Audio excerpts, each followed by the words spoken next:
So much focus on the Varus today, especially at 9.2 as well. It's the Lucian Ezreal that's really been popular. We saw a bit of Caitlyn here and there, but traditionally it's Lucian Ezreal that has been seeing a lot of focus in the pick and ban.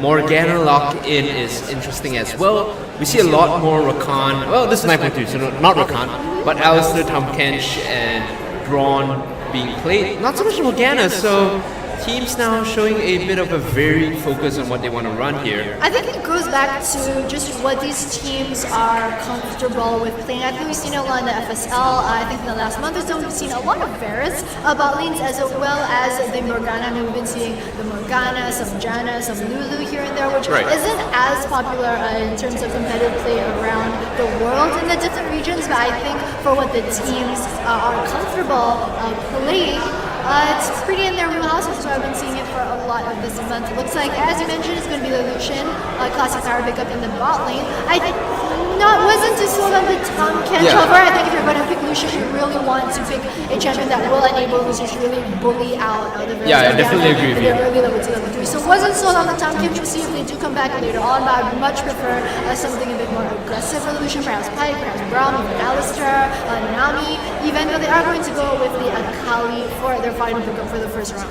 Kenilburn has been a player that has really been core to the team's success in terms of performance, and Akali is a champion that really helps excel, really helps you excel at making plays, right, and carrying the team. So big fan of Asterisk Kenilburn right here. She's shown time and again in FSL. The thing with this season's seeded teams in the double elimination bracket is that we haven't actually seen a lot of the top teams play because they didn't need to play in the qualifiers. They automatically seeded into the top 4, but the few games that we have seen from Team Asterisk, Kenilburn has been putting on such a show on those carry champs in the event. So really excited to see her play the Akali.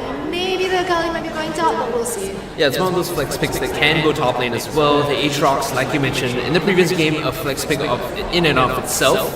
I like that they got the Aatrox in response to Akali because it's actually one of the decent lanes that has a effective level 1 to level 3 trading pattern that you can abuse.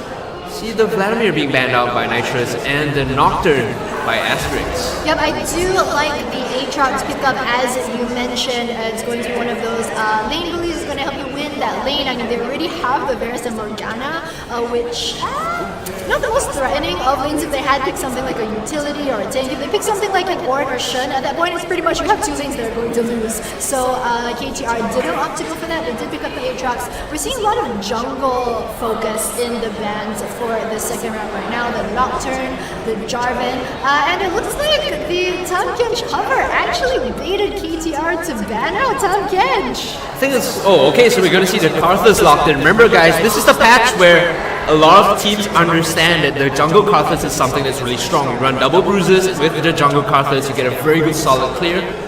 And right now I think Asterisk are on the back foot because they don't have the composition to deal with this. The Sejuani cannot pressure out the Karthus in the jungle.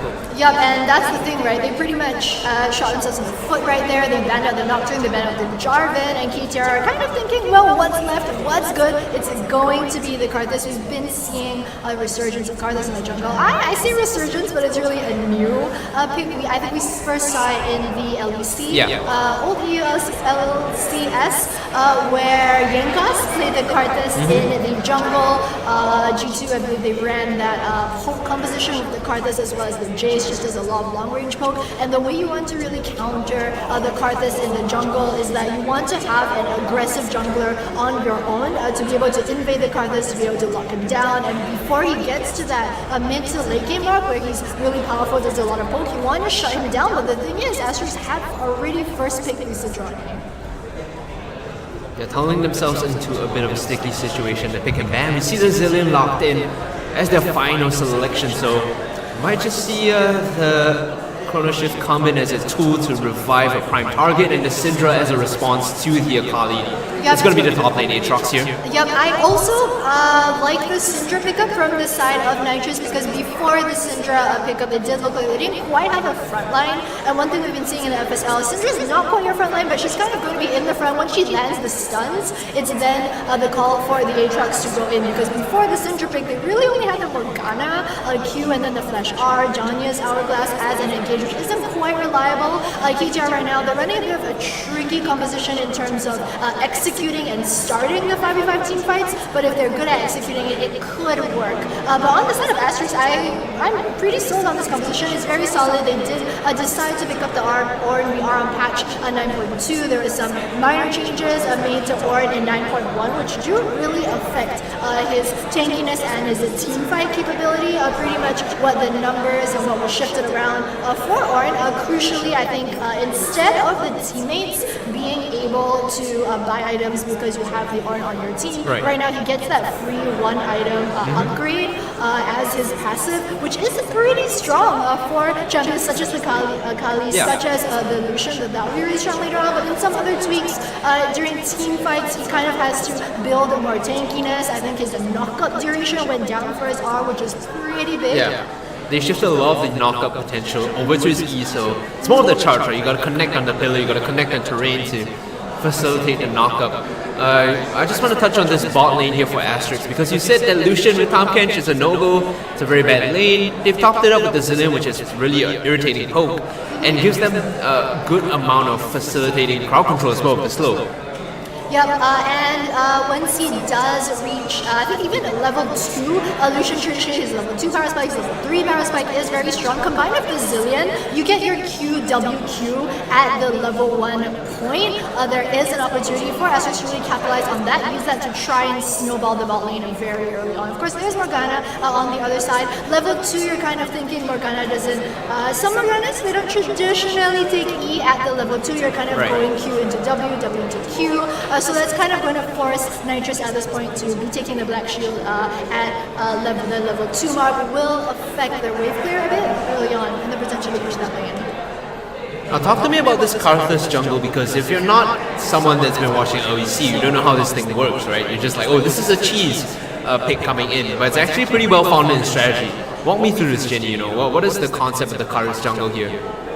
Alright, so Karthus, I think we were talking a bit about it earlier. Pretty much his drawback is that early on he's susceptible to invis, he's susceptible to the enemy jungler just invading him, killing him early on when he goes down to low health. But pretty much just the way that the jungle, the items, the runes, masteries have been changing, it's actually really effective early on. He does a lot of poke, pretty much past like level 10, level 11, he doesn't really have to worry about mana. He's a consistent damage dealer in the fight. He's going to go in, use his passive towards the end of the team fight, pop his R, and he does so much damage. So we're going to keep an eye out for the Requiem for Karthus if he or she can make the game-changing plays, guys. We're going to cut. We're going to cut to a short video introducing our teams. Stay tuned to the screen in front of you or online if you're watching on the stream.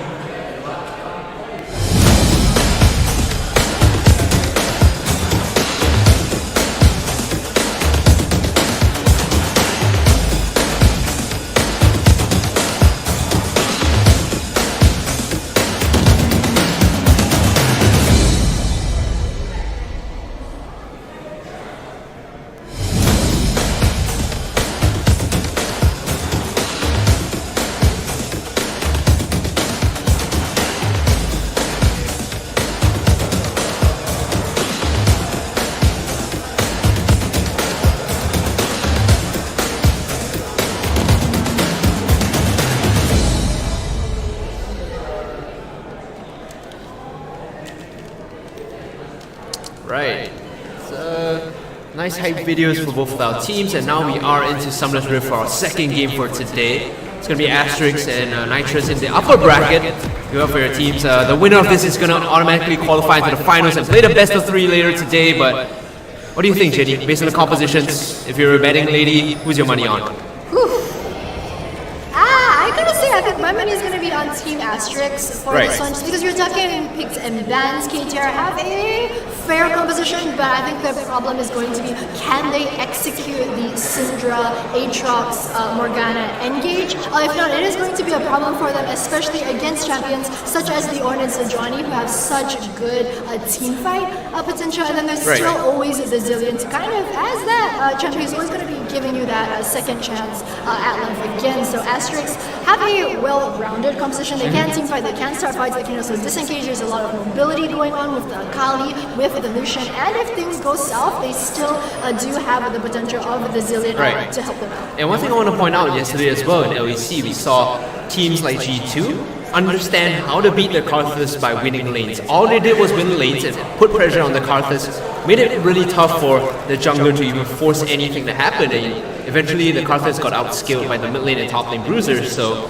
that could be another option, you know, that Asterisk might want to do here. Yeah, that's one of the biggest drawbacks also of the Karthus is that he doesn't quite have CC of his own. He's only going to get the slow from the wall, even though they need the higher ranks for the larger range. Although right now though, They coming in, they know that the Karthus is going down here, as the flash away, they won't auto attack, might just finish her off, but no. The Ignite is unable to finish off either. Foxy now still trying to get it, not gonna be able to steal it away with the smite. Lustreless securing it for herself. And this is the problem with the Karthus jungle. When you start at blue buff, it makes it so predictable. And what a disaster of a start for KTR. When we were talking about it in Big's event, this is how you exploit the jungle Karthus. You want to invade him early on, and Karthus without blue buff, that is going to be such a bad early level clear. Lustreless now getting the scuttle crab for herself, and look at the health radiant. This is just brutal. She has to recall, get an early buy-in. And immediately Lustreless is just going to be on the offensive in the jungle with this very early lead.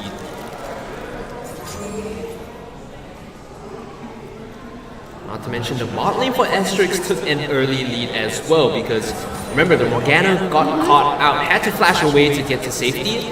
As a result, this Lucian Zilean lane is just going to end up bullying. Yeah, that's actually a disaster, as you mentioned, not just for the jungle, but for the bottom lane as well. So used her flash, she had to recall, nearly died to the Ignite and gave up first blood. Could have been worse, but as it is, it's still pretty bad. The Varus, he's going to probably miss most of his second wave as well. So that puts Aya up, it's going to be about 10 CS I want to keep your eyes on this Joanie here. Lustreless is already going in for the invade, knowing that she's put Karthus on the back foot, is free to walk in and just take whatever she wants. Already got the 1 level lead. She could opt to go over to the red buff to bully the Karthus out again. Foxy is not having a good day here. She's gonna get spotted out very low, flashing forward, trying to get the knockup, but not connecting on the Arctic Assault. Foxy with the preemptive flash as well to get out, but here comes the backup AXWT. The Aatrox is here, and so is the Syndra. Lustreless is in a terrible position. Remember, she doesn't have the flash, and she's gonna get caught out. Try as you might. First blood over to Foxy. Meanwhile, Chloe flying, flashing away, trying her best to get out. Eventually will live. Very good signs of life from the Knightress team here. Yep, it was a really good collapse, very good response from the side of KTR. It looked like it was going to go really bad for Foxy at that point, because Lustreless had the word behind the red buff. Also because Foxy chose the riskier option, she didn't actually back. I think so she was really low. Asterisk were trying to capitalize on that. Lustreless was really close to making it out to almost manage the Q behind the Baron pit, but KTR had such a fast response, calling both their mid as well as their top, and it's going to give them that very early swing here. I like that you pointed that out, because that was one of the conditions we were talking about. The laners going against the Karthus have to be pushed up to respond first. In that instance, no one was early enough to rotate over to help the Sejuani out. Lustreless was caught with her hand in the cookie jar, went down, and now Foxy is looking pretty happy with the double buffs as well as the item lead. Yep, it's one of the things to note about the KTR team composition as well is that they're going to have very naturally pushing lanes with the Syndra, with the Aatrox. And the thing about the Karthus jungle is that, as we were talking about earlier, you don't really have CC, you don't have lockdown, you're kind of counting on your laners to be able to drop the first CC for you to make those games useful. So in the early levels of the game, it might be a bit difficult, I think, for that to have to happen. Karthus reading around the side. Binding is going to land on the Zilean, a good amount of damage on the Claria. She has to back off here and chug a potion. Did see Foxy waiting off the wings, but pay attention, there's no mana on this Karthus, so it's going to be really tough for her to force these ganks. Meanwhile, mid lane, Chloe getting bullied out. This is the Kali matchup that she picked into, and she's actually paying a price for it. I mean, if we didn't see those slight nerfs to Akali, she would have gotten a solo kill. Maybe she's just not used to the new numbers. I want to give her the benefit of the doubt here. she's a great Akali player. Right. With the 20 CS lead, that's the testament to that. Lustreless here is going to steal away a camp and back off. She's been getting the better half of these invades here. That's kind of the thing. I mean, looking to make something happen here. They do land the third tick and the fourth as well. The execute should finish her off. The ignite isn't going to finish Cannibal either. Donating the kill over to Lustreless. Very clean execution coming in from Asterisk. They equalize the lead on kills and find themselves at 1,000. Well, not 1,000. 600 gold to hit. Yep, and Candle Burn recall really close to the pink ward from the side of KTRs. They would have a spot out. She was pretty low in health, but KTR at that point, the jungle was nowhere nearby. They weren't really able to capitalize or try and make a counter gank happen. So Asterisk are going to get that kill for free. And right now, Lustreless roaming once again to bot lane. Still level 5 on this Johnny, but has managed to make so much happen in the first 7 minutes of the game. She's only gone through her first recall, so on the second one she should be looking to pick up the Chilling Smite as well. Yeah, she's up in CS. She's also been proactive for her team to help pick up the kill, giving Counterburn the assist. So Foxy does clear out the pink ward right now. Vision control always optimal when you're playing these games. That said, Foxy has yet to make anything happen apart from that early first blood.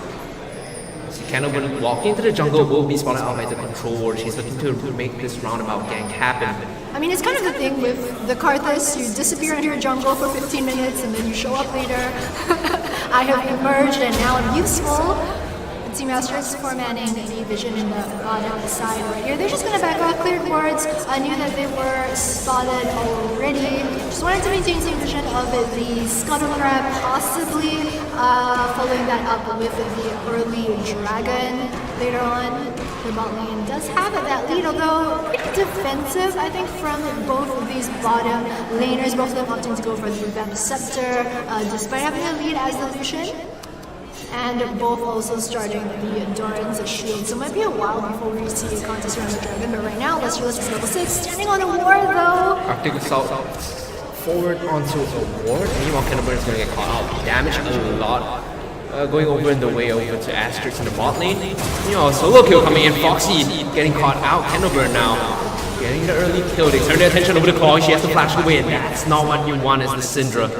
This is a tough 2v2 for Knightress to even go up against. And Counterburn used her Ignite too at that point. Not sure if it was a misjudgment. I don't think Lustreless had her CC up yet for them to try to bring her damage down onto the Syndra, but it's going to mean the Ignite down for Counterburn. I think she'll be happy with that, considering that she got the kill early on. And they turn their sights over to the Dragon here. So 4 ladies onto the siege, and they should be able to secure it for themselves. Yep, it's going to be an easy early Dragon pickup for the Team Asterisk girls. Reset right here. I am low on mana on the Lucian. Should be in a very good position, I think, on his second back right now for his item buys. Yet gets the Bilgewater Cutlass. It's going to be pretty hard, I think, for the Varus in the lane. We'll have to see what he buys. If he is going to opt for, say, a tier, it's just going to delay his... No, the Varus players don't build tier anymore. Yeah, there's no way you build tier. Right now, it's Blade of the Ruin King into Guinsoo's, I think, is the best build for Varus. There is still some flexibility, but overall, that is the general build path. Meanwhile, Foxy here clearing the jungle away. She's got level 6, so Requiem is available if she wants to make something happen on the map. They need to concentrate their efforts and find a target first, because right now, Knightress look a bit lost. Syndra has her stopwatch at this point too. It's going to be a bit harder to be ganking her in the lane. She's also gone for a lot of the mana. First, it's very different buys from Counterburn, who has the Cutlass as well as the Hextech Revolver. So it's very telling, I think, of their playstyles. Counterburn really wanting to go for the flashy 1v1 outplays. Meanwhile, just kind of wants to farm. It's a bit hard because Lustreless has been invading the top side of the jungle so much, but Foxy right now, she's gonna spawn on the jungle, lands a single layways to get rid of the cross armor. It's a good amount of damage still. Lustrous smiting away the big raptor and walking out of there. This has given her a small but relatively significant CS lead. It's only 11 minutes in. Counterbun right now pushing in the lane. Lustrous just gonna go on by, say hi.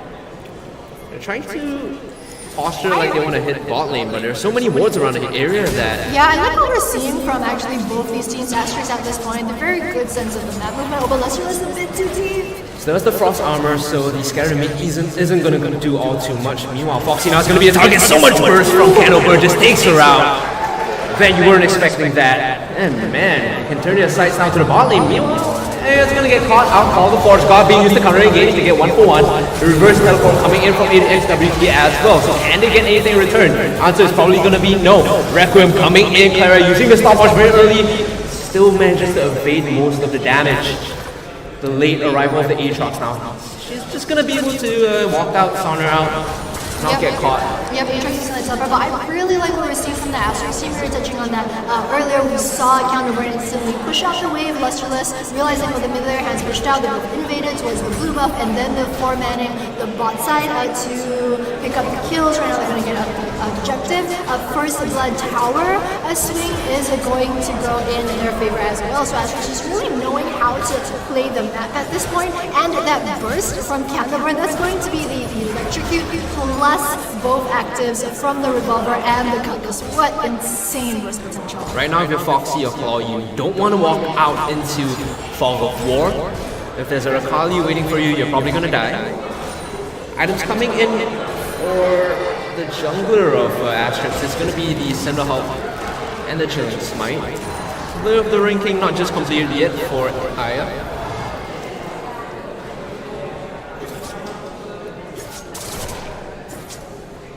Both bot laners rotating over to the top side to contest this area of vision as well as the top tier 1s.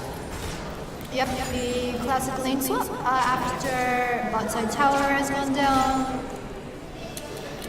Also, will set up potential for either team to try and take the Rift Scuttle. Right now you can see on the screen, so on the minimap getting that deep vision into the blue top side jungle.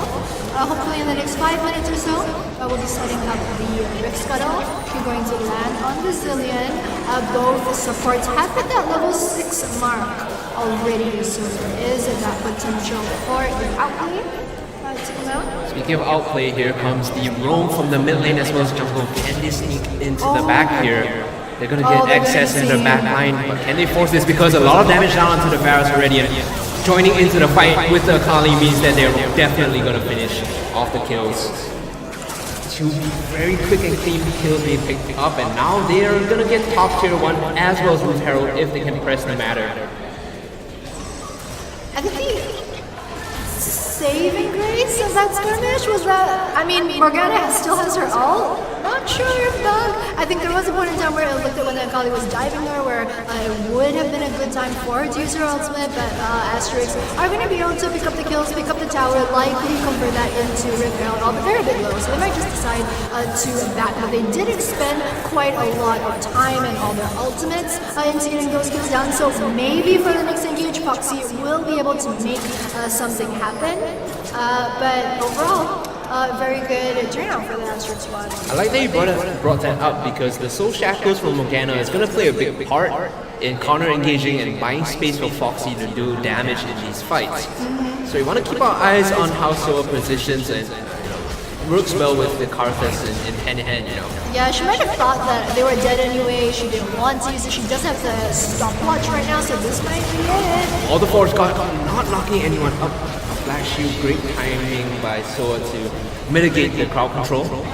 They're looking for a fight after that, but overall it's just going to be a Rift Herald picked up by Asterisk. Yep, interestingly, so the Ornn is running exhaust. He actually had to walk from the bottom lane towards the Rift Herald, but of course Aatrox used the teleport earlier in the skirmish round bot, so didn't have the teleport available either. So Burn right now. Bit of a tricky pincer. He throws the shroud down, kites out, and completely dodges the damage from the chains. The quick flash defeat coming from Candleburn, and she gets out without really expanding all too much. Just a single flash. You could see KTR, you could see they really wanted to get the 650 shut down the gold onto Counterburn. They spent so much trying to lock her down, but as you said, fancy footwork, she's going to make it out of that one. Ocean Dragon is the next objective for contest here. See Asterisk posturing already around here. They got the vision down. No call for Forge God just yet, so I don't think they can opt to fight this, or at least start it if they want to, so just gonna claim this for themselves and back off. Counterburn looking like she wants to make something happen here, peeking over the wall. Osia recalling Morgana and tags her with the 5-point strike, goes in for the immediate assassination. Didn't even use the gunblade. What is that damage? That's nuts. That's broken. That's electrocuted Kali right there. Flashes in onto Kali. Looking for another, but getting denied there. Still manages to get the flash like you mentioned, and this is a small window with a referral up for Asterisk to probably push for mid-tier 2 as well. This is actually such a good early game from the squad of Team Asterisk. So they're up 3 towers, they're about to get the 4th one. Oh, Lustreless. Gonna make it out to safety. Yep, Asterisk, they got their goals back. So they're going to just clear some vision on their way out. We were talking about the early game. They've pretty much gone every single objective there is on the map. They've gone the first 2 dragons, they've got Shelly, they've got both towers in mid, had the first blood tower in bot, and at 17 minutes in, they've already got 6,000 gold. And that's pretty all insane. credit to Candleburn. I mean, the returning, or rather defending champions of Asterisk, she's the one right now just leading the charge. Speaking of charge, all the Forge God's going to be denied by the Black Shield and flash away for safety. I mean, you have to imagine the fear is there. You see the Kali, you just want to get the heck out. I think everyone pretty much has a healthy respect for their Kali, and so looking right now, you see Kali, you see it. Extremely tough to deal with as well. I don't think anyone in the side lane could match Kali 1v1. Could see the Aatrox possibly, but it's still going to be a really tough matchup. Yeah, but it's going to be tough to them, and that just calls back to the way this game started, the way that Asterisk had the very good presence of mind, 2-3-man Karthus in the jungle, pick up the blue buff, deny Karthus of blue. I mean, Counterburn, we talked about her incredible 1v1 skill, but she's been helped a lot this game as well. She's pretty much at any point in the game has had a buff. She's got blue buff right now. Earlier she actually had red buff and blue buff. It's just absolutely insane. It's so hard to deal with Counterburn to Kali. Now we're waiting for the PowerPoint of the Karthus to become, you know, that 6-man in these fights. Going down early means that she can still output damage, so we'll be keeping an eye out for that. Yep, KTR, we were talking about their composition being hard to execute, but you're kind of seeing the beginnings of them putting together items that will enable them to go for those late game fights. Syndra has Hourglass, has the stopwatch, Morgana has the stopwatch as well. It's kind of, they go for the engage when the rest of Asterisk piles onto them, both stopwatches that come out, and then once Karthus dies, he drops a lot of damage with the Q, with the Requiem. So that's kind of the way that KTR are hoping to play out those team fights, and we're almost at the point. Yeah, the key is to find the space, right? They need to get Foxy a bit of distance so she doesn't die immediately, get her the space that she wants. Asterisk posturing here, looking for the dive on the top side. All 5 members of KTR are around this area to set up their defense. Remember, there's no orange just yet here. Cannibal using the first tick of her ultimate to evade the damage coming in. She's gonna end up burning her ultimate to get out of danger.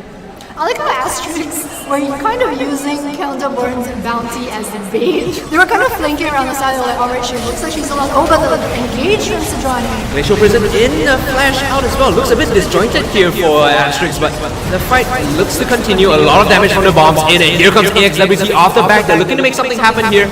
A big amount of damage on the Clara, and they pop the Zillion now. AXWT leading the charge for her team. Like I said, the target focus wasn't there for hold on, Requiem coming in. Shouldn't finish anyone off. That was close, but what a good turnaround from the side of KTR. You were talking about how it didn't look like a very good spot for the Asterisk squad to really start that fight. Also, they kind of grouped up against a Syndra and a Varus who both had their ultimates. You know, not really something that you want to do when the enemy team has the Syndra Varus. Some of those choke points where you really don't want to be standing against. Don't stand together, man. It's really tough. Right now, KTR, they find a brief moment of respite as they look to claw their way back in. Remember, the gold is still 6,000 in favor of Asterisk. 2 dragons and 21 minutes in, the Baron has spawned.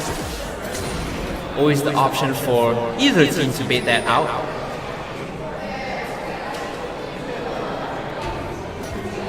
You were talking earlier about Karthus, how it's a bit tricky. KDR needs to give Foxy a bit of space to be able to, it sounds weird, die properly. As Karthus, you want to go down in fights, but you want to go down, you want to position yourself very well before you go down in the fights. It's kind of hard to do.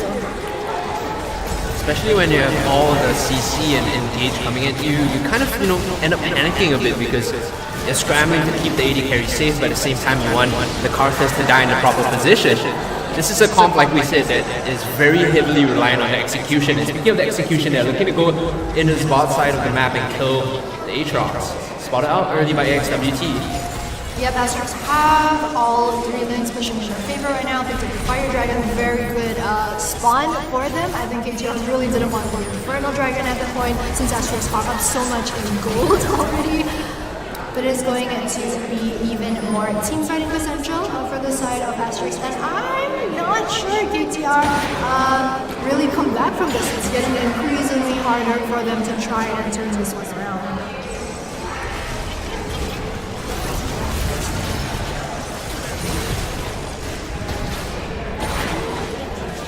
Getting the bot tier 2 now, this is very systematic from Asterisk. Yep, they're playing it so safe. Like, they're not giving KTR any chance at all to really come back into the game. You see them 5-manning the dragon, they lay some wards in the jungle, then they go for the bottom side, tier 2. It's pretty Korean play, I want to say. Very clean, very methodical, and it's just a testament to how the team, understands the win conditions and how to play around them as well. Not to, fault or call out anyone, but Knightress as a team, you could see at the level 1, they weren't fully aware of what the weakness of the Karthus was level 1 as well. Yeah, I think they just really weren't expecting the early level 1, especially looking at the games from the past month from FSL. That might actually be the first invade that was so aggressive that we saw earlier. I think most of the time we've seen very standard level 1s, we've seen a lot of fans, we've seen a lot of defensive wards around the Scuttle Crab, but that was it. So I don't think KTR were prepared for that at all, and Asterisk they showed up. Blue buff is going to be donated over to the Akali, I believe. Good guy jungler. She deserves it. Good girl jungler? I'm not sure. So You see the pings under the Baron, so might be an option for Asterisk here. There is a ward behind it. It's going to get spotted out very quickly. Kenoburn will be the one to clear this out. Knightress right now in no position to defend this. You can see they're all scattered. They're playing a bit defensive here, not wanting to push up. Vision being cleared very methodically as well. Now remember that the Baron Pit is an enclosed area that I think Foxy would love to die in. yeah, I agree. The thing for KTR right now, you can see what they're trying to do. They haven't given up on the game just yet. The way for them to get back into the game is to stick, group up, farm, and as you can see what they're doing right now. Oh no! They caught the Karthus right now. Foxy still has the flash, but it's instantly going to get blown up. No space or time for her to do so, and right now this should be a free Baron over for Asterisk. No jungle means no smite, and there's nothing that Knightress can really do to steal this one away, you have to think.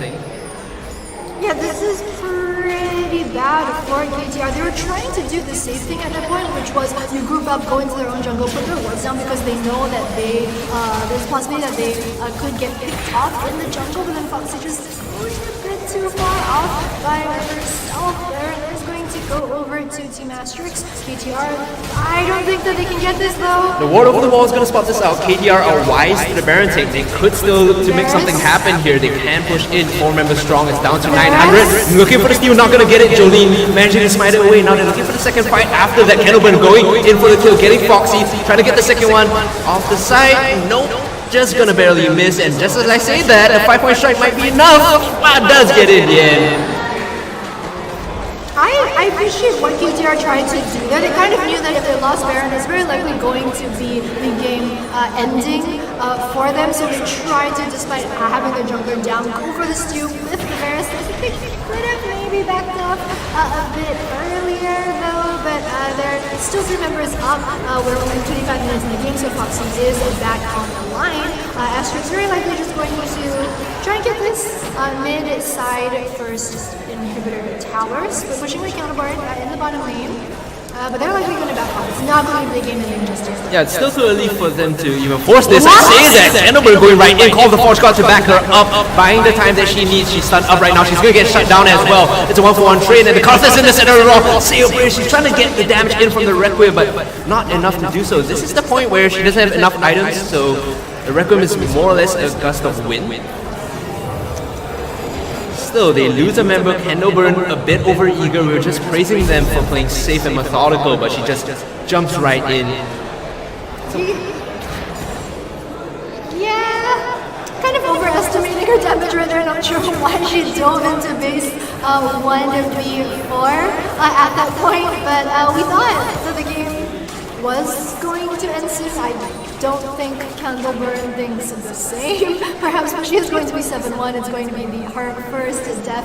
Did give up the bounty over to KTR. However, Asterisk are still 9,000 gold ahead right now, so they can't really do much right here except see the dragon being taken. Did attempt to steal with the Syndra, however, but KTR at this point, they saw what happened earlier. They realized if they get picked off in their own jungle, it just means that a larger objective is going to be given up at this point. So what they need to do, they need to group, they need vision in their jungle, try and get picks of their own, because that's where their composition works. With the Syndra, with the Morgana, it's kind of their small chance, their little window of trying to get back into the game. But you could see the Asterisks know that. They say, we don't want to let you pick up a single member of ours, so we're moving, 3 men strong the bottom side. If you find someone, Zillion's just going to chrono shift and make your damage, not count for anything, essentially. Yep, pretty much any kill that KTR gets is because Asterisk was giving it over to them at this point.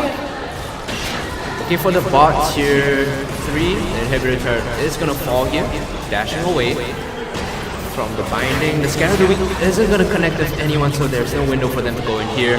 Still have Chains of Corruption if they want to force the matter. Have to turn off sights towards the mid lane as well, because Candleburn is taking down the inhibitor as well. Yeah, that's what we were talking about earlier. No one really on the side of KTR can match Candleburn's push at this point. Oh no, Morgana forced to use the Hourglass. Completely whiffing the Glacial Prison though, unfortunate, but they will be able to back out of here. Looking to re-engage on this fight. The Ornn teleporting in. Candleburn jumping in with the Ignite is going to be able to pick up the kill on Soa as well. Now, Chloe in the center of it all, trying to buy time for her team. This is a 4v5 at best. Not to forget, there is still a Karthus though, so they could look to make this fight work for them. Yeah, Daryl, I don't know. It looks like it's just only a matter of time before Asterisk is going to be able to take this one. I think at this point, if you are KTR, you kind of need to regroup, refocus, think about your next match, which is going to be against Team Hanami. Of course, we are in a double elimination bracket, so the team that loses this game has another chance in the game right after this one. So get back into the competition and play Team Asterisk once more. Yeah, I don't want to talk too much about the next game just yet. But like you say, Asterisk definitely in commanding position. It's 13 minutes in, they've got a decent goal lead, it's about 10,000. And Baron is going to be spawning in about a minute and a half as well. Items, all pretty decent as well. You look at the upgraded Sunfire Cape on the Ornn, you look at the upgraded Zhonya's Hourglass on the Kali as well. These are the tools that they're going to use to close this game out. Yeah, but it looks like will just be the final push from this side on the Team Asterisk. Looks like blue buff handover. I think for Candleburn, she's going to pick up the blue buff before strolling into the mid lane. Right now, just pushing the mid lane in. As long as Candleburn doesn't dive in 1v5, they should be good, I think. It's like one of the loose conditions that they have. She's overextending by herself, trying to get kills and play it greedy. That's like every carry Yasuo in my games. He gets 10 kills and then he's like, yes, it's like every carry assassin, Zed, Yasuo, they just dive in. Like, oh, why? Question mark, why didn't anyone follow? Team, where hello? A lot of damage down onto the Aatrox. Using Umbro Dash to get out of there.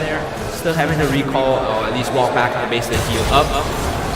last inhibitor turret will be taken down by Asterisk, and they're looking to close this out with the empowered minions coming in. This should be the last fight. Chains of Corruption not landing at all. Call the Force Card being used by Mayo to push this fight forward. And the center of it all, it is going to be Aatrox with the World Ender getting knocked down off the back. Cannibal is holding up 4 people by herself with the Zardes Hourglass. She is a monster, just popping off right now. Still going back in once more.